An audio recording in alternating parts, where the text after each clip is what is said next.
s'appeler. Donc on vous a réunis ce soir pour vous parler du secours en milieu isolé. Donc qu'est-ce que c'est un milieu isolé? C'est un endroit où les secours n'arrivent pas en 1 heure. Voilà. Donc ça demande ça demande à réagir de façon particulière. Et on va un peu vous expliquer tout ça. Donc c'est-à-dire qu'est-ce qu'on fait quand il se passe un accident, qu'est-ce qu'on fait si on n'a pas de réseau, si on ne peut pas contacter les secours, quels sont les facteurs à risque, on va un peu voir les facteurs d'accident, et du coup comment gérer l'attente. Moi c'est Irène. J'ai un peu des connaissances en secours parce que je suis formée par les spéléo-secours. Donc c'est les secours qui interviennent dans les grottes. Et récemment j'ai fait une formation en premier secours en milieu isolé qui m'a beaucoup intéressée et je me suis dit que ce serait intéressant de vous la partager. Et du coup je suis avec Étienne. Bonsoir. Donc, alors moi j'ai un CV un peu plus fourni, je n'ai pas détaillé tout mon CV parce que... Voilà, alors pour faire simple, donc effectivement j'ai fait le premier secours en milieu isolé, j'ai fait aussi la formation formateur de premier secours en milieu isolé. Ça va le micro? Et dans la vie, je suis marin-pompier et je suis en charge du centre opérationnel des marins-pompiers de Marseille, donc tout ce qui est réception des appels 1812 et engagement de secours et gestion des opérations sur le terrain. C'est un milieu que je connais bien. Et j'étais également, dans mon cursus de marin-pompier, directeur d'une école de secourisme pendant 3 ans. Donc je connais aussi bien le premier secours en général. Donc Irène m'a proposé de faire cette formation.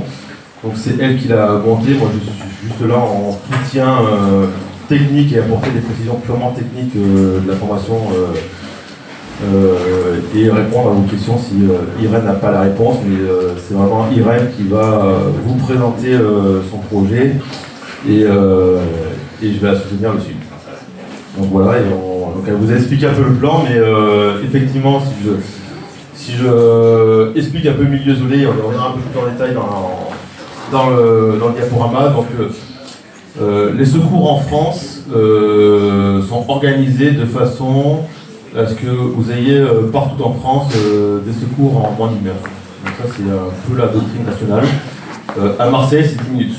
Voilà. À Marseille, dans 80% des cas, j'ai un premier véhicule qui arrive dans les moins de 10 minutes partout dans Marseille. Et dans les calanques on est plutôt à une demi-heure, mais on reste dans tous les cas dans les moins d'1 heure. Et effectivement on pratique des sports, des activités où on va aller loin, assez reculé, assez isolé, et les secours ne seront pas là en moins d'1 heure, parce que déjà, on ne prend pas les contacter en moins d'1 heure.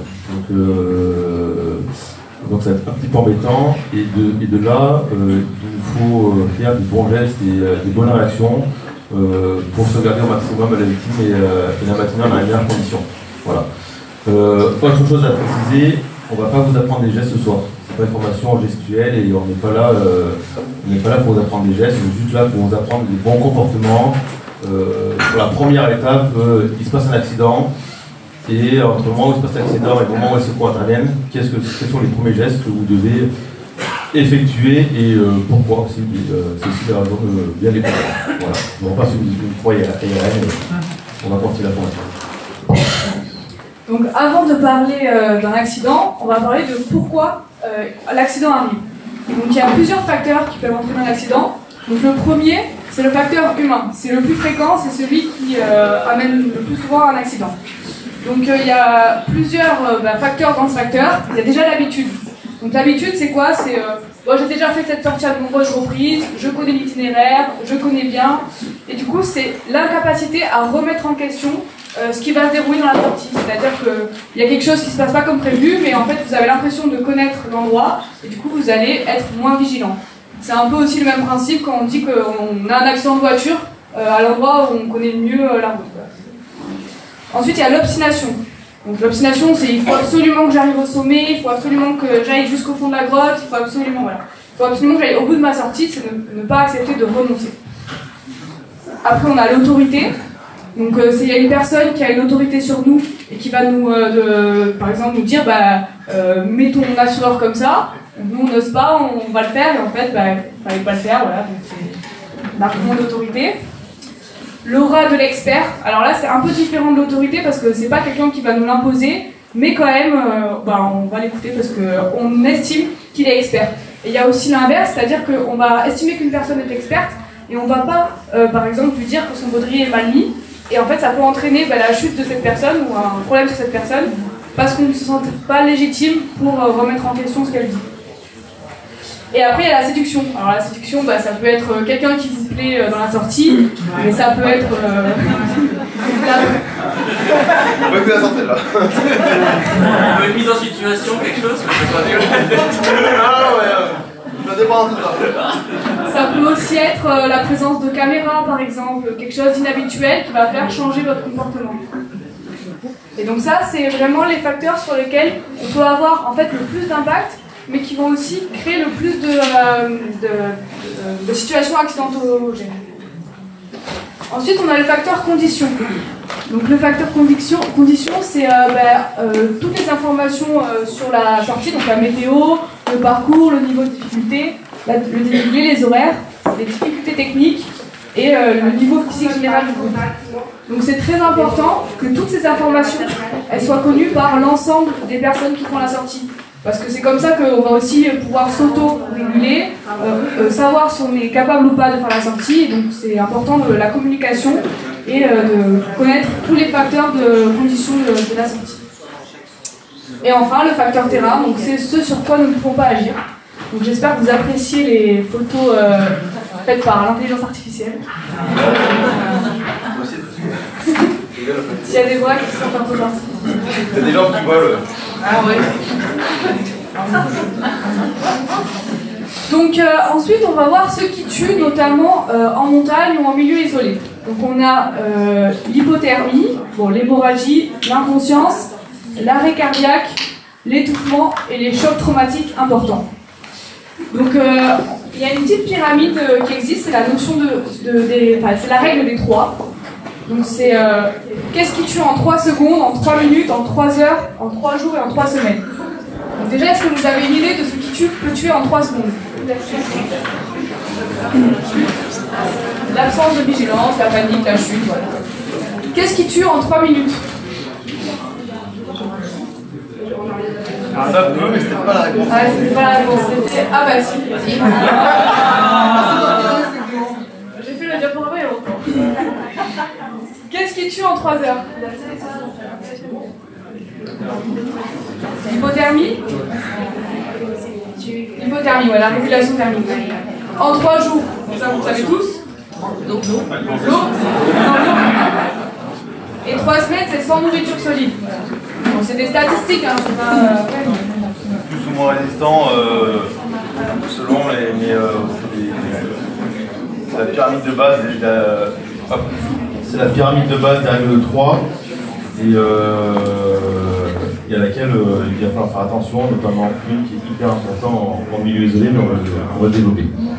Oui, parce que du coup, ce qui compte là, c'est le fait d'être en milieu isolé et d'attendre. Donc généralement, nous, ce qui va nous concerner, c'est 3 semaines, ça arrive rarement quand même. Mais ça peut être surtout 3 heures. Donc, la régulation thermique, donc l'hypothermie, c'est un facteur très important. Donc en montagne, que faire lorsqu'on a un accident? Donc déjà, est-ce que vous connaissez la chaîne de secours en montagne? D'abord, on a les premiers secours, c'est-à-dire vous, les témoins. Ensuite, les secours professionnels qui arrivent, donc pompiers, PGHM, spéléo secours. Ensuite, on a le service des urgences médicales et après, la convalescence, les soins d'infirmerie, etc. Alors, ce qui est important, comme le disait Étienne tout à l'heure, c'est le temps d'intervention des secours professionnels. Et c'est ça qui va faire que votre formation PSC1, premier secours civique, en fait, elle ne va pas être tant utile en milieu isolé, même si c'est quand même important de savoir les premiers gestes, mais parce que du coup, le temps d'intervention des secours va être de 1 heure à plusieurs heures. Et pour compléter ce que dit Irène, le premier secours civique, le PSC1, que beaucoup de gens ont passé, il a été développé et sa doctrine s'est faite pour que les secours aient un mineur en fait. Donc en fait, vous ne voyez pas de geste de premier secours sur 3 heures, 4 heures, 5 heures, parce que ça n'a pas été choisi dans la doctrine comme ça. La doctrine nationale, c'est on fait un premier secours en attendant les premiers secours dans 90% des cas et dans le plus grand public, c'est les secours arrivent en moins d'une heure. Et c'est là que nous on va vraiment intervenir, c'est que notre activité, on va arriver sur des pompiers qui peuvent loin venir, sur des hélicos qui peuvent arriver loin, qui ne savent pas forcément où vous êtes, et qui peuvent même temps vous chercher, vous trouver. Dans ce cas, on peut dépasser 1 heure, 2 heures, 3 heures, voire plus si on est en milieu souterrain, où déjà l'aire de secours sera assez longue. Et d'où l'intérêt aussi d'avoir une trousse de secours. Parce que en fait, quand vous êtes dans la rue, vous n'avez pas de trousse de secours parce que, comme le disait Étienne, les pompiers peuvent être là en 10 minutes. Voilà, d'où l'intérêt d'avoir une trousse de secours. On va y revenir. Voilà.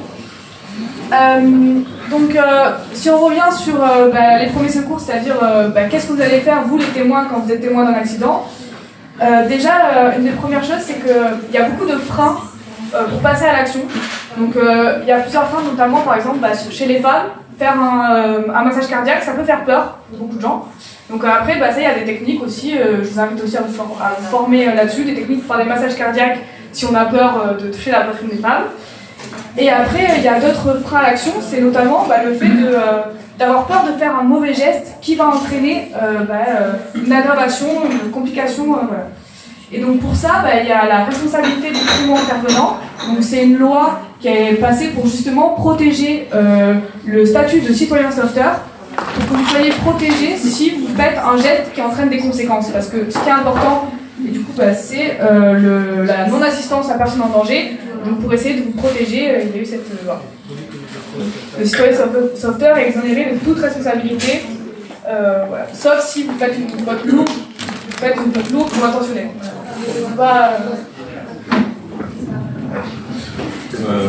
La faute lourde intentionnelle, c'est si vous êtes vraiment un criminel et qui a achevé la victime de façon volontaire, ce qui n'est pas le but, mais en fait la loi est là pour protéger tous les citoyens et en fait la loi encourage tous les citoyens à effectuer des gestes. Et rien que appeler le secours, c'est un geste de secours, c'est considéré comme un geste de secours.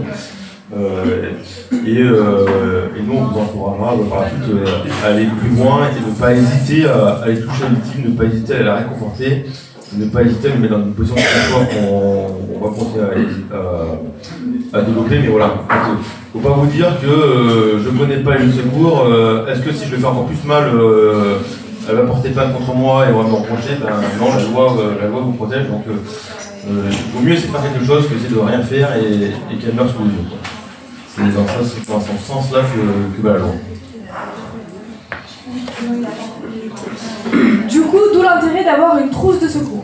Donc la trousse de secours on a souvent tous, c'est la liste bobologie, c'est les choses qu'on utilise le plus régulièrement, donc des compresses, du sérum physiologique, des pansements pour les ampoules, etc.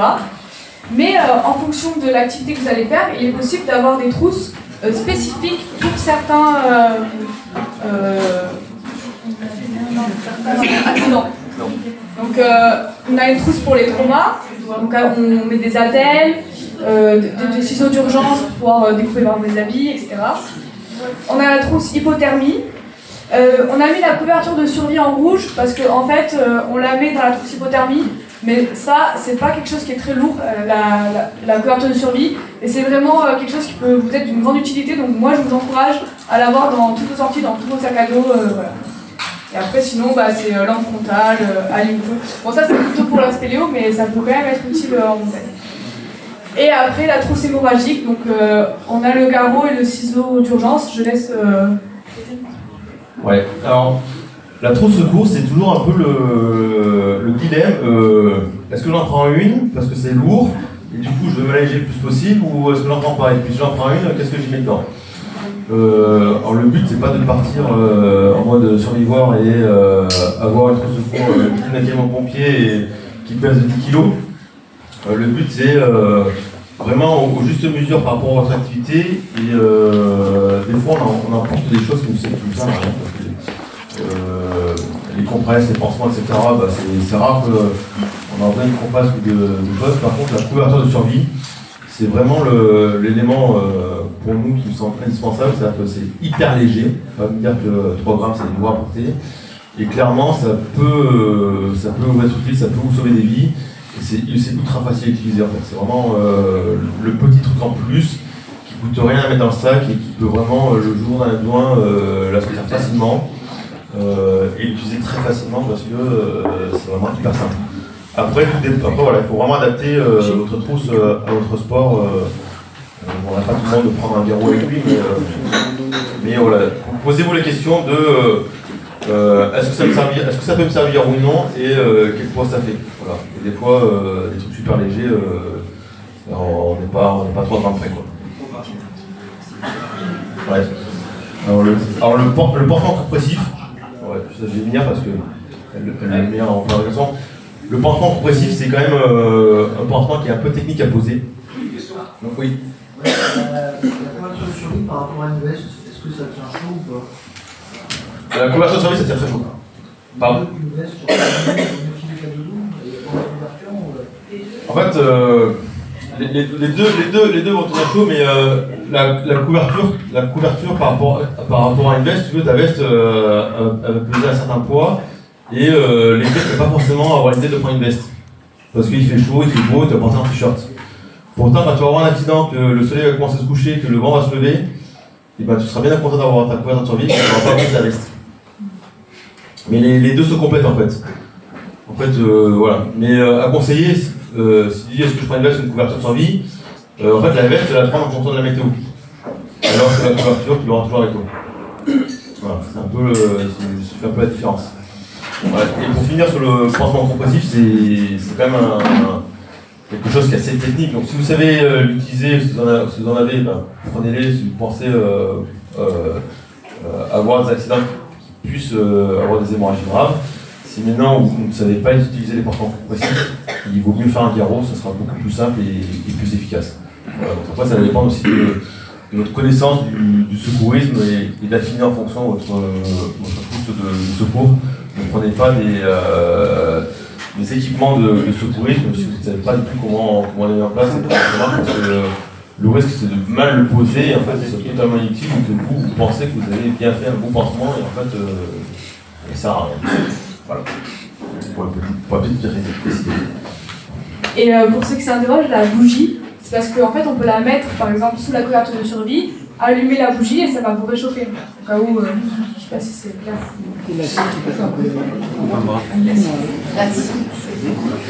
Ouais, assis avec la couverture et la bougie entre les jambes, ça vous réchauffe, ça marchera très bien. Et pour résoudre le problème des trousses de secours qui sont trop lourdes, une solution ça peut être la répartition. C'est-à-dire que vous faites plusieurs petits sacs avec les éléments de la trousse de secours et vous les répartissez entre les membres du groupe et ça permet aussi de les responsabiliser. Donc, comme ça, ils savent déjà qu'est-ce qu'il y a dans votre trousse de secours. S'il y a un problème, ils savent où trouver le matériel et ça fait une responsabilisation. Est-ce qu'on donne à manger, est-ce qu'on donne à boire, est-ce qu'on donne des médicaments? En fait, dans les premiers secours, généralement, on apprend qu'on donne rien aux gens qui ont eu un accident. Sauf que là, peut-être que les secours, ils n'arrivent pas avant 5 heures. Donc en fait, on leur donne à boire, on leur donne à manger et La question des médicaments, est-ce qu'on donne ou pas des médicaments? Je vais être simple, si la victime veut prendre des médicaments, elle prend des médicaments. Mais ne lui forcez pas à prendre des médicaments, c'est elle qui va décider. Alors, quand on entend des médicaments, on parle bien sûr d'antidouleurs. Voilà, mais en fait, attendre pendant 3 heures les secours, si on a mal, ça fait long et c'est dur. S'il y a un Doliprane, ça permet de passer un peu la douleur, d'atténuer la douleur, prenez-les en fait, on vous reprochera pas. Attention par contre, c'est pas, on ne pas la boîte et on respecte quand même la posologie, précise. Mais sur du milieu isolé, il n'est pas interdit de donner à boire et de donner des médicaments. Contrairement au premier secours civique, on vous dira non, parce que tout est fait pour arriver dans une heure à l'hôpital, et une heure à l'hôpital, on commence à passer les scanners et on commence à préparer le bloc opératoire. C'est complètement différent du milieu isolé.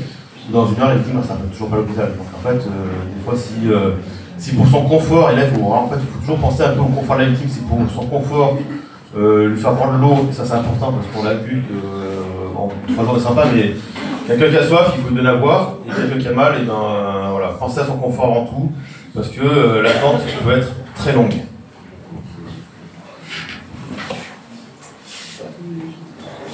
Donc, que faire concrètement quand vous êtes là, tout de suite, témoin d'un accident? Donc, première chose, c'est protéger. Protéger, c'est d'abord, je me protège moi-même. C'est-à-dire que s'il m'arrive quelque chose, déjà c'est un sous-accident, et ensuite, je ne serai plus en capacité d'aider la personne qui a eu un souci. Donc, premier réflexe, on se protège. Deuxième réflexe, on protège les personnes qui sont autour de nous. Pareil, le principal, c'est d'éviter le sur-accident. De toute façon, la personne qui a eu l'accident, elle a déjà eu un problème. Et troisième, et ben, du coup, on vient en assistance à la personne. Si la personne, elle est dans un endroit à risque, ça peut être par exemple, elle a eu un accident dans un couloir d'éboulement, un couloir d'avalanche, sous un puits en spéléo où il y a des rochers qui peuvent tomber. Ça peut être plein de cas. On la dégage, on doit faire un dégagement d'urgence. C'est-à-dire qu'on ne se pose pas la question de se dire ok, peut-être que l'axe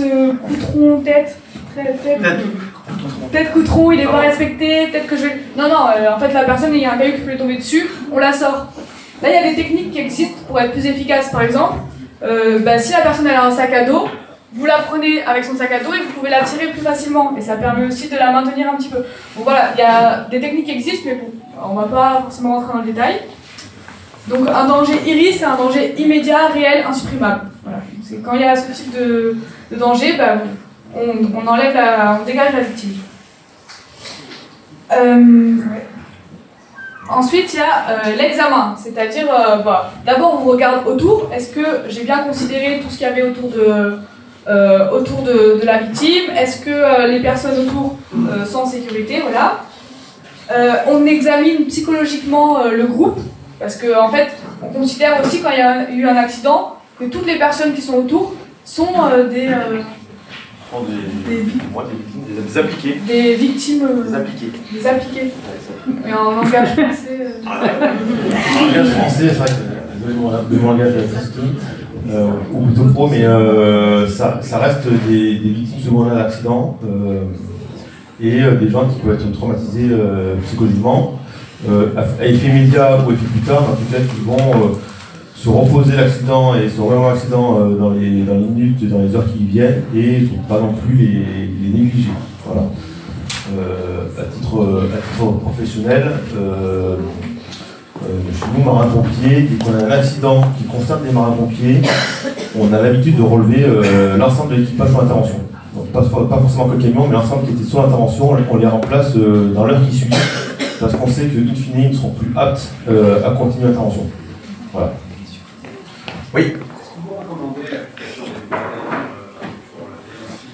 L'application du l'application Android ou iPhone du bataillon des marins-pompiers pour le diagnostic médical? Une application qui a été développée par la C'est une très bonne question. Alors, non mais en fait c'est une application qui a été... Alors oui, c'est une application qui a été développée à l'usage professionnel. C'est-à-dire qu'en fait, c'était une application qui a été développée pour nos pompiers et nos médecins. Sur intervention, au moment où ils arrivent et le petit doute ou le petit trou de mémoire qui arrive, parce que ça peut tous arriver, et pour le petit trou, en fait, on a développé cette solution. Mais oui, par contre, c'est une application qui est faite pour des pompiers en situation. Ça veut dire que il y a du matériel médical avec, il y a du matériel de secourisme, et il y a des actions que vous ne pouvez pas forcément faire dessus. Mais oui, si vous l'avez, oui, vous pouvez l'appliquer. Elle est disponible dans les ordonnances sur les applications store des Ouais. téléphones. Ouais. Elle est remboursée pour les marins-pompiers, mais effectivement, c'est une application qui est développée pour les marins-pompiers à la base. Ensuite, on alerte les secours. Alors, l'alerte, si on a un endroit par exemple où il n'y a pas de réseau, eh bien, elle ne peut pas se faire directement. Donc, la personne qui va un peu l'idée l'accident, la gestion de l'accident, peut désigner par exemple 2 personnes, si vous avez le nombre, sinon une personne, qui va devoir se déplacer pour aller jusqu'à un endroit où on a du réseau. Et donc c'est pour ça que c'est important la phase d'examen, parce que ça va permettre de récolter des informations simples pour que ensuite les personnes puissent retransmettre. Parce qu'on a quand même le stress, c'est pas forcément des gens qui connaissent la procédure, donc c'est important d'avoir des choses simples, donc combien il y a de victimes, l'état de la victime. L'état de la victime, voilà, c'est important. La blessure qu'elle a, l'état de la blessure qu'elle a. On n'en voit pas y aller. Est-ce qu'on peut changer le message de son téléphone? Admettons qu'on n'ait plus beaucoup de réseaux, plus beaucoup de batterie. On se dit, le temps qu'on aille sur le réseau, ça se trouve, j'aurai plus de batterie. Est-ce que je pense que ça serait intelligent ou pas de changer le message pour dire où on est? Admettons qu'à un moment donné, on n'est plus rien. Au moins, quelqu'un qui nous téléphone tombe sur le message pour dire où on est. Est-ce que c'est une possibilité ou pas? C'est une possibilité, mais il faut y penser. Ouais. Non, mais justement, il me reste plus de 2% de batterie. Pour aller chercher du réseau, c'est loin. Je suis pas sûre d'y arriver. Est-ce que changer mon message, ça fonctionne? Est-ce qu'on peut faire ça? On peut le faire, mais après, il faut avoir un ami qui pense à vous appeler dans la soirée. C'est le répondeur. Oui, vous avez un chacun.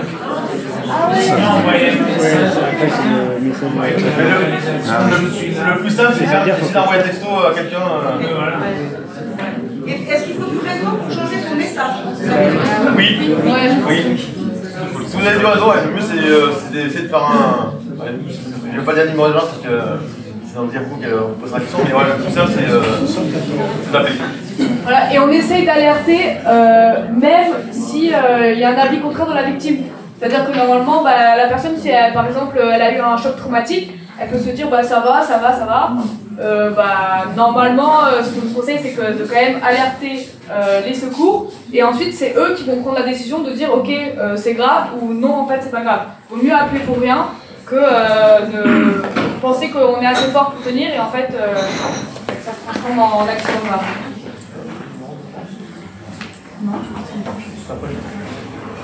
Et ensuite, une fois qu'on a fait tout ça, on pratique les premiers soins en attendant les secours. Un élément qui va être très important quand on a un accident dans un endroit isolé, c'est la gestion du groupe. Parce que en fait, si on a une mauvaise gestion du groupe, c'est comme ça qu'on peut avoir un suraccident, c'est comme ça qu'on peut aussi créer des traumatismes dans les gens qui sont présents. Donc c'est vraiment un élément sur lequel il va falloir beaucoup travailler, prendre sur soi pour réussir à ce que ça se passe dans les meilleures conditions. Donc déjà, ce qui est bien, c'est qu'il y ait quelqu'un qui prenne le lead. Donc généralement, si on est dans une sortie CAF, ça va être la personne qui est initiateur, qui encadre la sortie. C'est elle qui va généralement prendre la responsabilité. Et pas forcément. Donc, on est au CAF et souvent c'est l'initiateur, l'encadrant qui est leader depuis le début du groupe, et c'est normal. Mais des fois en cas d'accident, ça ne veut pas dire que l'encadrant ne va pas perdre ses moyens, et c'est possible. Et donc si vous voyez que l'encadrant, ou si vous voyez que vous êtes plus aguerri et que vous êtes mieux formé que l'encadrant sur l'accident, il ne faut pas hésiter à dire à l'encadrant, si tu veux, je prends le lead pour l'accident, et je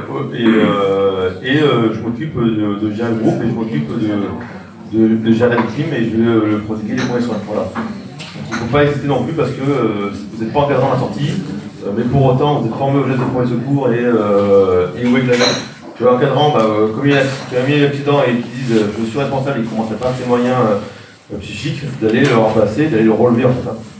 C'est également important d'avoir une bonne gestion du groupe et de garder cet esprit de groupe en disant si l'encadrant c'est de tout gérer, non, en accident, des fois c'est pas forcément le responsable de gérer, ça peut être aussi quelqu'un d'autre.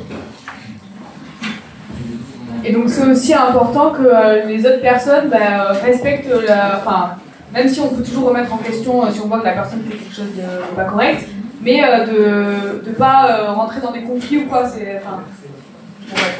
Et ce qui peut être aussi intéressant, c'est quand on apprend à se connaître dans une sortie, c'est de savoir justement qui connaît les premiers secours, si ça se trouve il y a quelqu'un qui est infirmier, qui est docteur, qui est marin-pompier, voilà. Donc c'est aussi un atout dans la sortie pour savoir sur qui on peut se reposer. Le leader, c'est pas forcément celui qui va tout faire, c'est pas forcément celui qui va faire les premiers secours, etc. Parce que, en fait, quand il se passe un accident, il y a ce qu'on appelle l'effet tunnel qui apparaît. Et alors l'effet tunnel, c'est-à-dire que vous êtes trop concentré sur la personne qui a eu l'accident, sur les cris, sur voilà, et en fait vous voyez plus ce qui se passe autour. Donc, vous voyez pas s'il y a d'autres dangers, vous voyez pas s'il y a des gens qui sont en train de crier et de faire n'importe quoi à côté. Et du coup, ce qui est important, c'est que du coup, la personne qui va prendre le lead, elle reste à l'écart et qu'elle puisse déléguer aux personnes de son groupe. Bon, après, ça dépend combien on est aussi, hein, mais voilà. Donc, elle distribue les tâches. Ce qui est bien, si on peut, c'est de rester par binôme, parce que comme on a dit, les gens qui sont témoins d'un accident, en fait, ils sont aussi un peu traumatisés en quelque sorte, donc ils peuvent aussi ne pas avoir leur l'altération de leur capacité psychique. C'est important aussi de communiquer, parce que si on est répartis en binôme, on va travailler tout de notre côté, on ne sait pas, par exemple, si la personne elle a évolué, si la personne qui a eu un accident, son état a empiré, ou bon voilà, c'est important de communiquer. Le leader va exécuter les exécutants qui donnent des consignes, et l'exécutant qui fait des comptes rendus. Bon, c'est un peu armé, mais c'est quelque chose qui va permettre de bien structurer et d'éviter que ça se passe Méfiez-vous de la personne qui dit rien et qui dit ça va. Méfiez-vous, c'est la pire. C'est celle qui va vous exposer à un moment donné. Donc la personne qui dit non ça va et qui est dans son poids qui ne dit plus rien, méfiance. Voilà, à un moment, ça lui travaille dans la tête, donc elle dit ça va, mais dans la tête ça tourne et il y a un moment, soit vous allez dire un truc, elle va rien faire, et ça peut être un futur danger potentiel. Donc c'est pour ça que c'est important de communiquer en fait. Il faut vraiment s'assurer dans quel état sont toutes les personnes qui n'ont pas eu d'accident, parce que c'est pas dit qu'il y en a un qui après en fait il est incapable et en fait vous êtes en haut du endroit et en fait il sera plus descendre. Et il sera faire aucun geste technique parce que il pensera qu'à l'accident. Et c'est là il va la prendre en charge parce qu'en fait c'est plus descendre, c'est plus descendeur. Il va avoir assez bloqué la voie et en fait elle donnera une deuxième victime qui fera aussi évacuer. Attention, c'est pour ça que c'est ultra important de communiquer à l'intérieur du groupe et à tout moment, c'est pas qu'au début, c'est aussi un quart d'heure après, une demi-heure après, voir l'évolution de l'autre personne. Et le dernier élément, c'est rassurer. En fait, rassurer, c'est la chose la plus importante que vous pouvez faire quand il se passe un accident. Parce que peut-être que vous n'avez pas les compétences pour faire les premiers secours, peut-être que vous n'avez pas, je ne sais pas quelles compétences, mais en tout cas, apporter un soutien psychologique, c'est quelque chose que vous pouvez faire. Et en fait, c'est ce qui va permettre d'apaiser la situation, de rassurer toutes les personnes qui sont présentes, dont la victime. Voilà, donc rassurer, réconforter, c'est déjà ça. La communication avec les secours. Donc ça peut se faire avec un téléphone portable, une balise de détresse, des signaux visuels, voilà. L'information clé numéro 1 à communiquer, c'est le point GPS. Parce qu'en fait, c'est la première chose dont on a besoin. Et en fait, dire oui, je suis dans telle montagne, à tel endroit, c'est un peu flou. Si vous pouvez avoir un point GPS à communiquer, en fait, c'est vraiment l'élément le plus important. Alors, je vais apporter deux précisions. La première, c'est qu'on vous localise. Aujourd'hui, les services de secours sont capables de localiser les téléphones, alors une nouvelle génération, mais je ne pense pas qu'il y a beaucoup de monde qui a un problème de cette chose, sur un rayon d'environ 30 mètres. En montagne, 30 mètres, c'est assez près. En ville, des fois, c'est un peu plus compliqué que sur le vieux port, je dois bien dire. Mais en fait, moi, en tant que chef du centre opérationnel, je vois beaucoup d'opérateurs qui passent du temps à savoir où sont les gens. Et en fait, des fois, on passe beaucoup de temps à savoir où sont les gens parce que soit le téléphone, il est un ancien modèle et on n'a pas la localisation exacte. Soit en fait la localisation, des fois, c'est pas forcément ultra précis parce que quand vous êtes notamment dans les 40, et quand vous faites une grande voie, etc., vous ne savez pas exactement si vous êtes en bas de la voie ou en haut de la voie, exactement où sur quel chemin. Donc il ne faut pas hésiter son point GPS et à dire où on est, quelle voie on fait, quel chemin de randonnée on a pris. Parce que pas croire que derrière notre personnel, on n'a pas de carte. On a évidemment des cartes, on a évidemment tous les topos d'escalade, on a évidemment tous les topos de randonnée. Et les secours qu'on va envoyer, c'est des gens qui pratiquent la montagne, qui pratiquent la randonnée, qui pratiquent l'escalade. Quand on dit la victime elle est sur telle arête, j'ai pas besoin de lui expliquer maintenant où c'est qu'il doit aller pour aller chercher la victime. Donc Donc c'est vraiment le point qui va faire la rapidité de ce secours. Il est toujours embêtant des fois passer 20 minutes sur le terrain à essayer de chercher une victime où ça m'a pointé généralement parce que la victime a appelé son beau-frère qui est en Allemagne, qui lui a appelé les secours à Paris et puis qui est revenu de Paris à Marseille. Et j'ai dit que ça se passe vraiment, hein. Donc, parce que comme il est allemand, il ne sait pas parler français, donc il a préféré appeler son beau-frère qui est bilingue. Et donc on n'a pas le point GPS, etc. Et on met très longtemps à essayer de localiser, de savoir où est la victime. Donc en fait, c'est ultra important. Et après, bien sûr, ce qu'il nous faut, c'est est-ce que c'est un blessé ou pas, parce que en fait, c'est pour incendie. Mais c'est le blessé, le nombre de blessés, le type de blessure. Et à partir de là, on va engager et les secours vont arriver. Ouais. Est-ce que ça peut être intelligent que cette personne essaie d'appeler s'il y a fait un seul appel, il y a par exemple l'appareil qui fait un bruit les autres, on est au moins un des trois qui arrive. Alors, en fait, ça sert à rien d'appeler 3 appels en même temps. Si vraiment vous n'avez pas appelé parce que l'appareil n'a pas capté du réseau, ça y a un deuxième d'un opérateur différent, mais en fait, un appel ça suffit pour engager le secours. Voilà. Un appel ça suffit et pas besoin de chercher 3 en même temps parce qu'en fait, tout ce que vous allez faire, c'est monopoliser la ligne, les 3 lignes en même temps. Alors, on peut recevoir plusieurs appels en même temps. Et au décrocher, j'ai que 3 opérateurs. Donc, Marseille, c'est que 3 opérateurs. Et selon les départements, il peut y en avoir que 1 ou 2. Simultanément. Donc en fait, ça sert à rien de dire tiens, les 10 on va tous appeler les pompiers en même temps. Parce qu'en fait, il y en a 3 qui vont décrocher et 7 sur la bande d'attente. Voilà.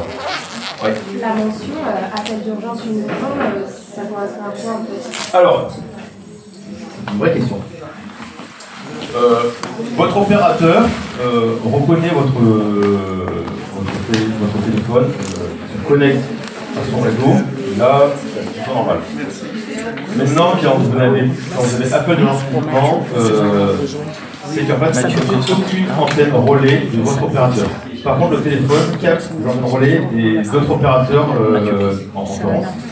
Et en fait, l'opérateur en concurrence, lui, dit écoute, des appels classiques, j'ai pas envie de te les prendre. Par contre, s'il y a une urgence, ça c'est réglementaire, je dois te le prendre et il sera prioritaire. C'est-à-dire que l'antenne relais, elle est limitée par un nombre d'appels. Les antennes relais sont limitées par un nombre d'appels. Et s'il y a un appel d'urgence, ça va quelqu'un avoir sa communication rapprochée pour qu'on puisse appeler. Par contre, là, on n'a pas forcément le point GPS. On travaille encore avec les opérateurs. Notre opérateur va transférer l'appel. Mais en tout cas, vous arriverez à avoir quelqu'un au bout du secours.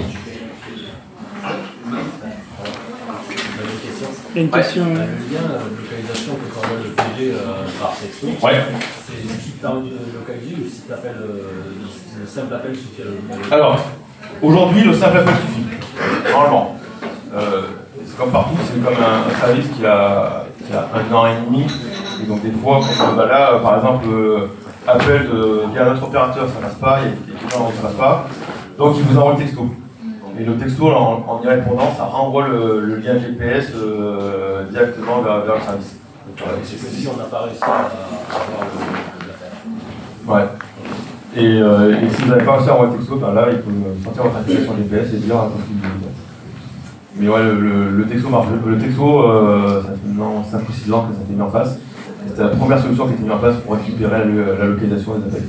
Maintenant, on l'utilise beaucoup moins, mais ça reste une solution maintenant pour les gens en secours. Si on a aussi la géolocalisation directe qui ne marche pas. Et du coup, pour appeler, c'est le 112 ou le 114 par SMS. Le 114, à la base, ça avait été fait pour les personnes sourdes et muettes. Sauf que du coup, en montagne, ça peut être pratique si on n'a pas beaucoup de réseau. Du coup, le 112, on ne peut pas du tout envoyer de SMS à Non. Si vous envoyez SMS, c'est uniquement le 114. C'est la seule plateforme qui peut recevoir des SMS. Le 112, moi je suis incapable de lire un SMS au 112. C'est les numéros internationaux? Non. Non. Non. Non. Non. C'est un peu compliqué. Alors le 114, il marche pas en France. Voilà. Le 112, c'est un numéro européen. Dans l'Union Européenne, il marche partout dans l'Union Européenne. Donc lui, ça reste un numéro d'urgence européen qui était défini par rapport à l'Union Européenne. C'est autre chose. on espère travailler vers le numéro unique, mais c'est un peu compliqué en France, chacun a une petite garde de crochet qui s'opère. Mais en tout cas, le 112 marche en toute l'Europe et marche bien sûr en France.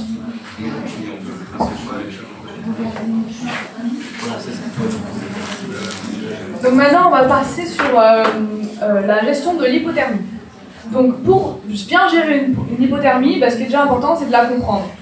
Donc il y a 4 éléments qui vont nous faire perdre de la chaleur. C'est la conduction, la convection, la radiation et l'évaporation. Donc là, vous avez un joli schéma qui vous explique. Alors la conduction, c'est quand on est en contact avec une surface. Donc, par exemple, le sol est froid, ou la neige est froide, je suis contre la neige, j'ai froid. Ça, c'est la conduction. La convection, c'est le refroidissement que vous allez avoir par rapport à l'air. Par exemple, le vent. Le vent est froid, j'ai froid. C'est la convection. La radiation, c'est juste que le fait d'être en vie, le fait d'être des humains, voilà, je sais pas comment dire, on émet de la chaleur. Voilà. Donc c'est juste la radiation, voilà. C'est pas ça. Si, c'est ça. Le radiateur, hein, c'est votre radiateur qui est chez vous, moi ça rayonne. Voilà, ils vont rayonner la chaleur. Et l'évaporation, c'est par exemple, j'ai transpiré, je perds de ma chaleur. Ça. Du coup, comment on fait pour agir sur, pour agir sur l'hypothermie, il faut agir sur ces 4 éléments. Donc la conduction, c'est-à-dire on s'isole. Donc on s'isole de la neige. Si on est dans l'eau, on sort de l'eau. Voilà. Ça c'est voilà. La convection, c'est on se couvre. Donc ça peut être une veste, un coupe-vent, voilà. La radiation, c'est on va mettre une couverture de survie. Parce qu'en fait, la couverture de survie, elle va renvoyer la chaleur que vous émettez vers vous. Donc c'est pour ça que la couverture de survie, elle peut avoir un intérêt différent du coupe-vent ou de la veste. Et enfin, l'évaporation, on essaie d'être sec. Donc si on était mouillé, on se sèche avant d'agir sur la convection et la radiation. Quoi ?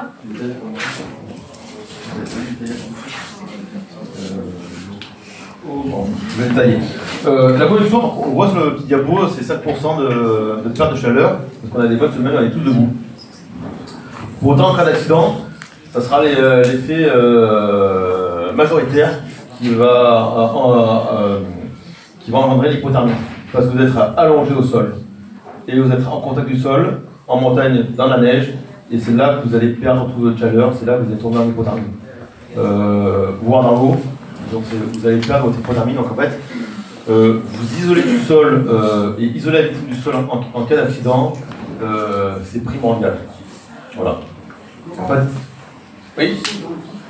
J'ai entendu une question. Comment ?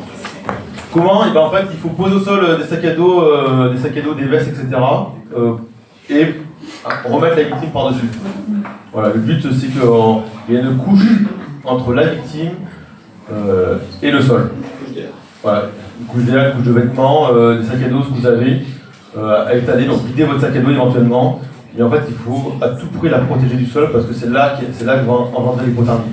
Parce que c'est bien de mettre une couverture de sommeil par-dessus, effectivement, ça va réchauffer. Par contre, ça va tout perdre par le dos ou par le côté, par le sol. Et c'est là qu'il va arriver l'hypothermie en fait. Et c'est souvent ça qu'en fait, les gens ne se rendent pas forcément compte.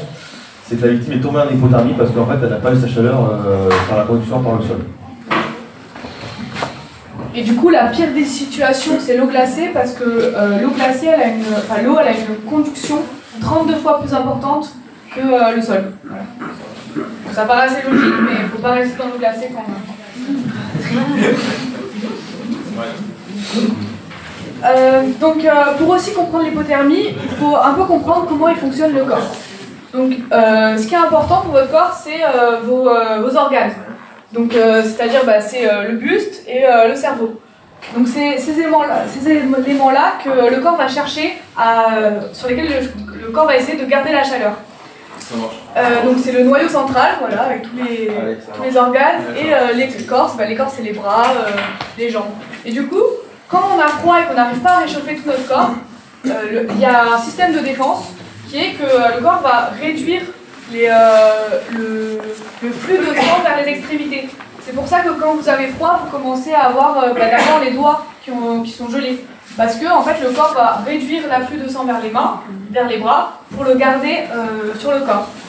Donc le plus important, ça va vraiment être de couvrir les organes vitaux.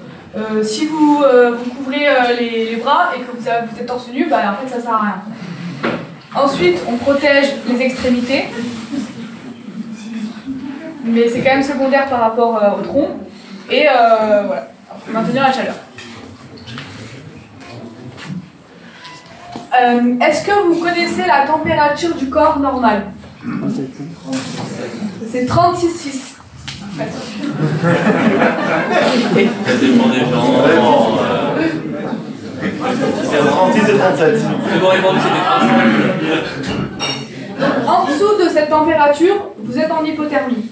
Ensuite, il va y avoir plusieurs stades. Donc, ils ont différents noms, donc hypothermie légère, modérée, sévère. Ils sont tous graves. C'est pas parce qu'ils s'appellent légère que c'est pas grave. C'est précisant, mais parce que faut pas dire que ouais, c'est bon, c'est une hypothermie légère, ça va bien. Une hypothermie légère reste une hypothermie en fait. C'est juste les médecins qui l'éclatent comme ça, mais une hypothermie légère reste une hypothermie. Ouais. Et ça reste grave pour nous, simples secouristes ou témoins d'un accident.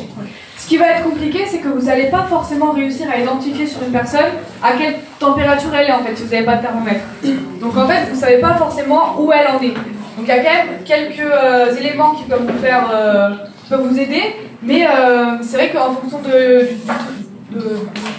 en fonction de l'hypothermie, on ne réagit pas forcément de la même façon, mais il y a quand même des points communs. Donc hypothermie légère, on a des frissons, la peau pâle et froide et des troubles du jugement.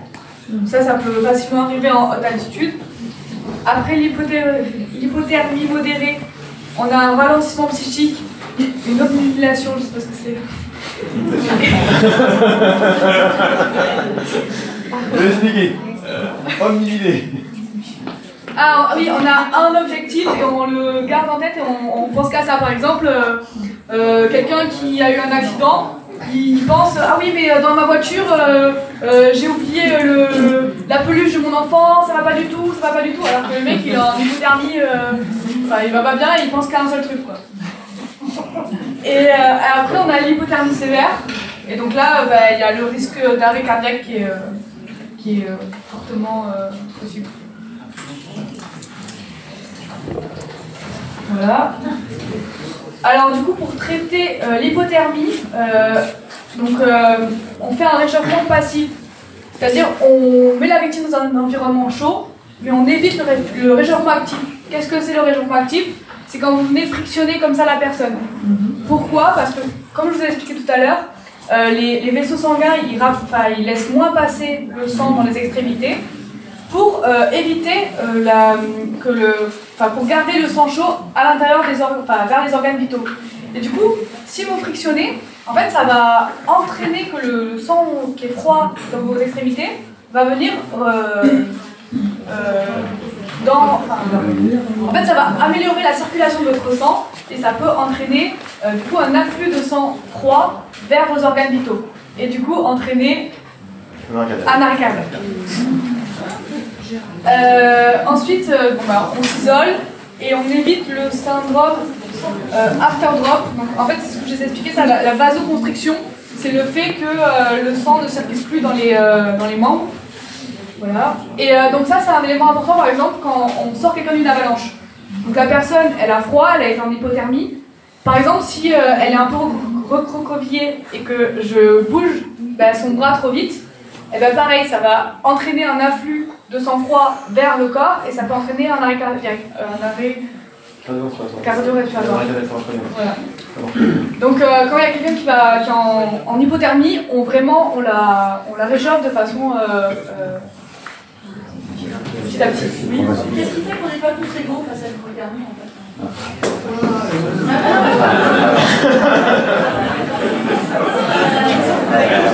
Excusez-moi, alors l'hypothermie, Je vais répondre simplement, qu'est-ce qui fait qu'il y en a qui ont des cheveux et que moi j'ai pas de cheveux? Voilà, on n'est pas tous égaux au niveau corps humain et forcément tout le monde réagit différemment. Voilà. Et qu'est-ce qu'il faut? Il y en a qui vont prendre des coups de soleil et pas d'autres. Il y a pas de c'est du travail, mais tous les corps humains sont faits différemment. Ça peut être ça peut être au niveau des gènes. Ça peut être... Donc l'hémorragie, première chose, on essaie de calmer la personne. Ensuite, on fait une compression manuelle sur la plaie. Et ensuite, on met en place un garrot. Voilà. Bon, après, on rappelle vite fait, mais tout ça, il faut que le PSC, je ne sais plus comment ça s'appelle maintenant. Le PSC1 pour avoir les détails. Alors, l'hémorragie, on ne parle pas d'un petit saignement, on parle d'un gros saignement abondant où la personne se vide de son sang. Et en fait, là, il est ultra nécessaire d'agir, sinon vous allez mourir sous vos yeux. En fait, hein. Donc, l'hémorragie, vous appuyez sur la plaie comme un taré, et vous posez un garrot et vous serrez comme un taré. Voilà, ça pourra que la sauver. Partez du principe. Voilà.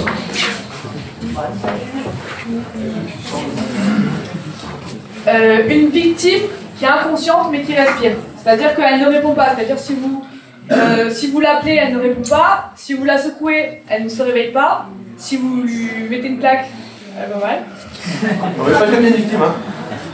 Non mais on peut la pincer.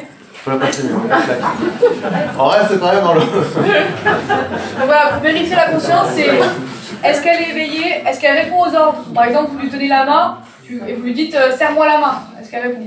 Ou alors, elle pleure. Et ensuite, après, c'est des notions un peu de premier secours. Hein. On libère les voies aériennes, on vérifie la respiration, on la met en PLS. Alors apparemment, maintenant, la PLS, c'est que si on ne peut pas surveiller la victime. Donc il vaut mieux laisser la personne allongée et tout le temps la surveiller que la mettre en PLS. Mais après, ça, c'est des notions de pompiers. Alors, effectivement, la position latéral de sécurité, on l'a appris, tout le monde l'a appris pendant des années pour être inconsciente. Aujourd'hui, en fait, notamment sur des gros chocs traumatiques, des fois, en fait, la position latéral de sécurité était là surtout pour ces victimes vomissaient. Et quand vous êtes parti faire de la rando depuis 4 heures et que vous avez glissé et qu'elle est inconsciente, elle ne va pas forcément dormir. Et en fait, de ne pas forcément la toucher, etc., va éviter d'avoir une blessure. Maintenant, forcément, si elle commence à vomir, si elle commence à rejeter, mettez-la en position latérale de sécurité. C'est pour ça qu'on dit pas la toucher, mais il faut bien la surveiller pour être sûr que derrière, elle ne va pas se mettre à vomir et pas s'étouffer par son vomi ou pas avoir une hémorragie qui va ressortir des naufrages.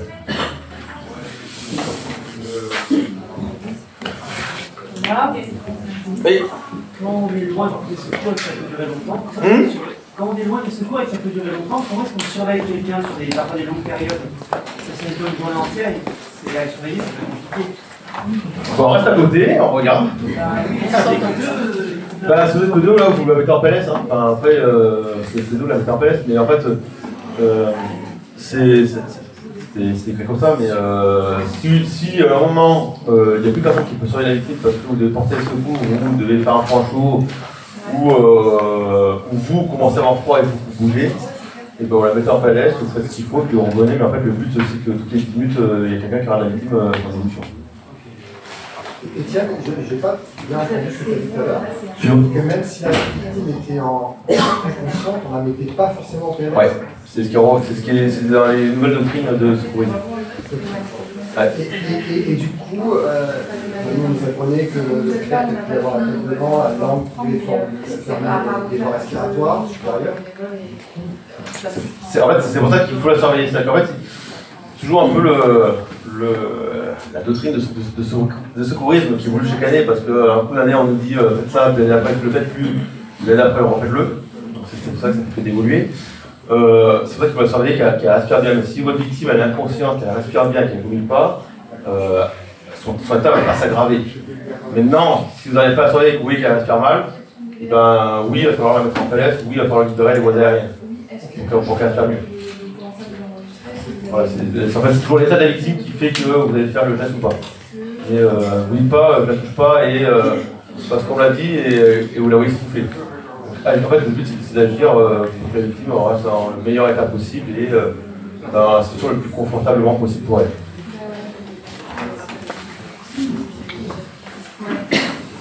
Ensuite, les chocs traumatiques importants. Donc ça, c'est quelque chose qui peut arriver très fréquemment dans nos pratiques.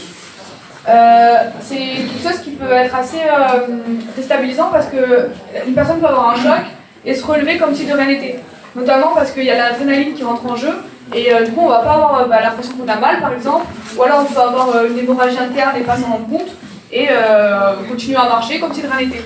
Donc c'est pour ça que c'est très important quand il y a eu un choc important de pas bouger, d'attendre et d'alerter les secours. Et après c'est les secours qui vont eux pouvoir prendre la décision de savoir si il faut qu'ils interviennent ou non. Donc on a par exemple l'exemple de personnes qui ont eu un accident, un choc traumatique important, qui se relèvent comme si rien n'était, et au bout de 10 minutes, qui décèdent parce que par exemple ils ont une hémorragie du cerveau et qu'ils s'en étaient même pas rendus compte. Voilà. Donc c'est vraiment important. Et du coup, dans ce moment-là, on lutte contre l'hypothermie, on attend les secours.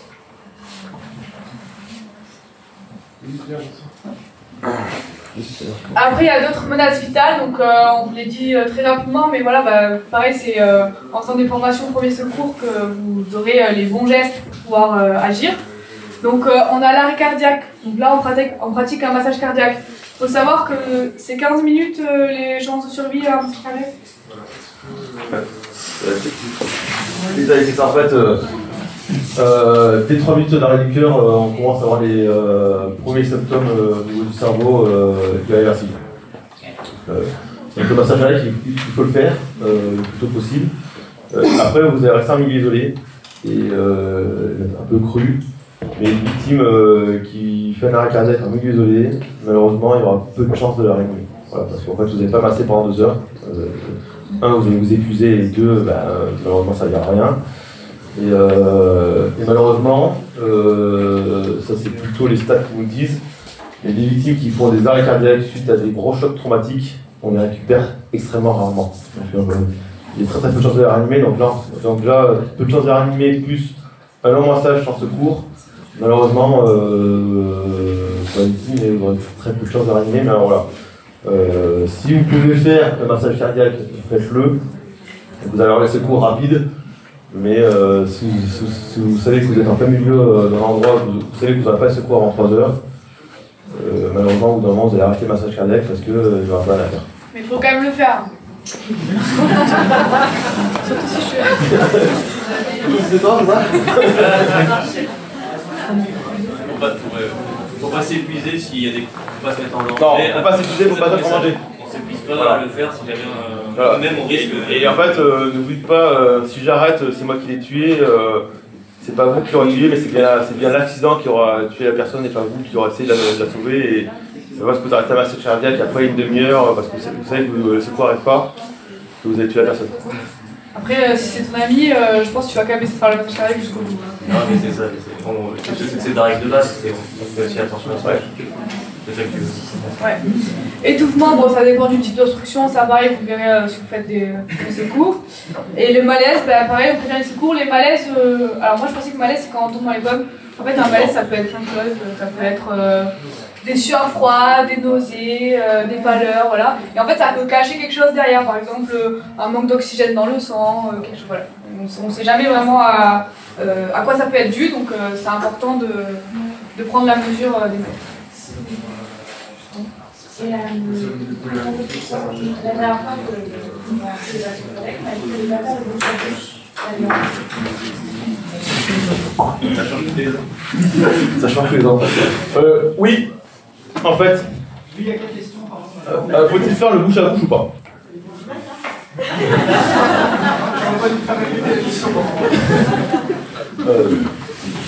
Oui, parce que souvent le bouche à bouche était plus ou moins bien fait. Et deux, le plus important, c'est que le cœur batte, c'est de faire bouger le cœur. Donc en fait, il a été décidé de faire du massage cardiaque en continu, plus que du bouche à bouche, parce que on faisait mal le bouche à bouche, et l'efficacité du bouche à bouche qu'on faisait n'apportait rien de plus, parce qu'on renvoyait déjà de l'air à 16% qui poussait et qui n'arrivait pas forcément jusqu'au bout des poumons. Donc en fait, ils ont estimé que, vu le peu d'efficacité du bouche à bouche, il valait mieux masser en continu. C'est pour ça que maintenant, on doit vous apprendre à masser en continu avec peu de bouche à bouche, contrairement aux secouristes qu'on a appris des fois il y a plusieurs années où on pensait bouche à bouche. Sauf pour les bébés. Les petits enfants. Ouais, mais alors sauf pour les bébés, mais en fait c'est toujours pareil, c'est pourquoi le bébé fait, pourquoi l'enfant fait un arrêt cardiaque, c'est généralement il prend un arrêt cardiaque à cause d'un problème pulmonaire. Donc, en fait, là c'est plutôt l'inverse, c'est comme l'arrêt cardiaque vient d'un problème pulmonaire, il faut envoyer l'oxygène dans les poumons, donc il faut insuffler. Voilà, mais c'est. C'est aussi parce que leur système pulmonaire est. Voilà, mais il y aura peu de chances que vous soyez confronté à un bébé qui passe un accident en montagne. J'espère bien.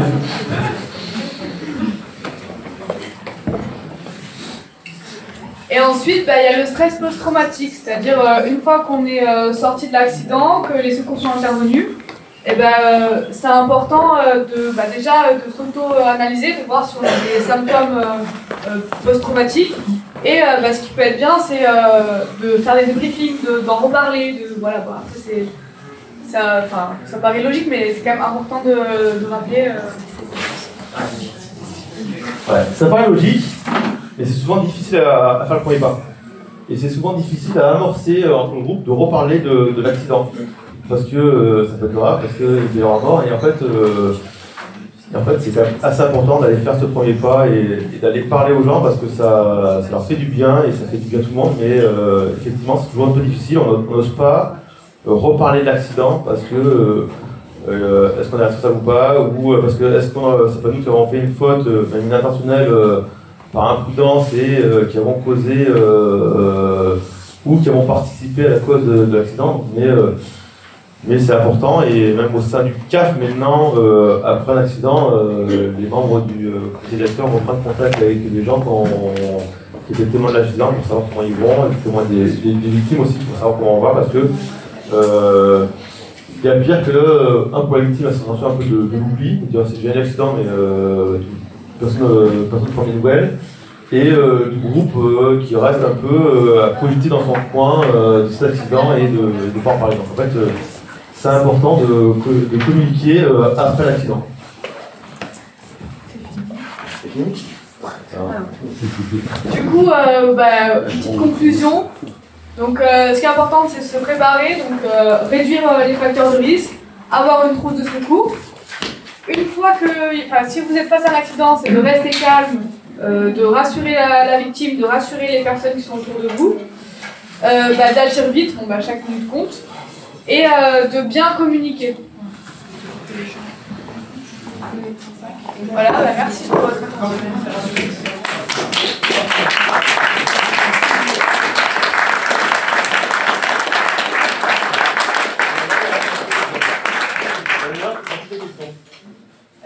C'est quoi ta question? Pardon, la question c'est un peu rassuré, ça avait l'air d'être une contrainte, mais on s'y fait comment quand on est face à quelque chose qui nous un peu.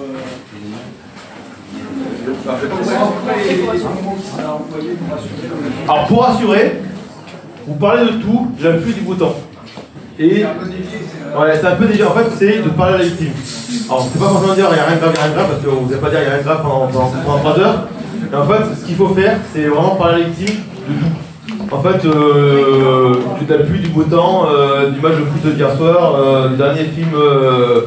Vous parlez de ce que vous voulez, mais il faut lui parler, il faut lui changer les idées, et il faut que la victime ressente qu'elle ne soit pas abandonnée en fait. Donc en fait, voilà, vous parlez. Vous trouvez n'importe quel sujet, vous parlez. Et vous lui parlez à la victime. Mais il n'y a pas forcément de dire ça va aller, parce qu'au bout d'un moment, on va plus y croire. Ouais, ça peut être angoissant, mais voilà. Parler de la pluie du beau temps. C'est ce qui est le plus simple, ce que tout le monde sait faire, et ça marchera. On peut aussi dire qu'on a donné des secours. Alors on lui dit aussi où on est les secours, qu'on les a appelés, qu'ils arrivent, etc. Donc ça oui, il faut bien le dire où on est dans la chaîne de secours. Ça c'est important parce que si vous lui dites qu'on n'a toujours pas appelé les secours, forcément ça va l'inquiéter.